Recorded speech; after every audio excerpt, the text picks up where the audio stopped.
What is up, guys? Today we're working on the Ford F-150 and I have myself here a cheap Amazon blower motor. Paid about 30 bucks for it. You want to know why I paid the 30 bucks? Because when I checked online, like AutoZone or O'Reilly's, it was $300 frickin' dollars, man. How is that $300? You got a plastic oscillating fan, you got a small motor underneath with your power and ground. Why is it $300? So, and we're gonna go down here, which we're gonna have to take off these clips. All right, there is our problem child there. All right, guys, as you can see, I took out the power plug, but I was like, wait, let me plug it back in so I can show you what's going on. All right, so it's plugged back in. Now listen to this. This is once I turn on the blower fan.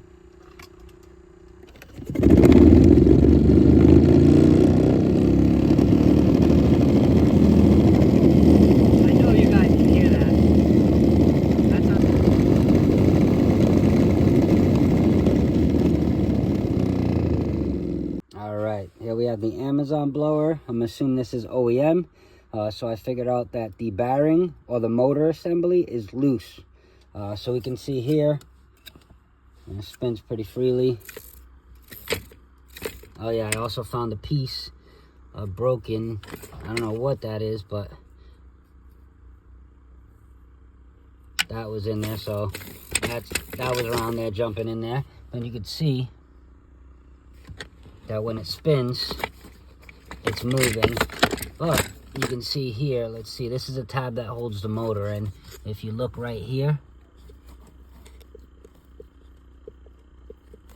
that has play. So now this whole thing is actually moving around, and it's just, that's why you heard what you heard in the video of it clanking and clunking around, because it is moving around. So this is no good. We're gonna go ahead and replace it. That's a clear sign. That was when it's spinning. You can see it's actually touching because the bearing or the motor is actually loose inside the housing, because it does still spin. So the bearing inside here, I don't believe is bad, but the motor is actually loose inside this housing here, which is causing it to hit. I think most of the noise was coming from that little black piece that fell out. So with that said, we're gonna go ahead and install it. We got a comparison. There's the little vent, and then you got your three holes, which we're gonna install now. So let's do that. All right, guys, so this back one, you're not gonna be able to get a ratchet in there, even with a short 8. So you're gonna want to either use a ratchet wrench, an 8, or you can use a swivel with a 1/4-inch ratchet, and hopefully you'll be able to get it. I just grabbed my 8 ratchet and I just tighten it up. All right, guys, there we have it.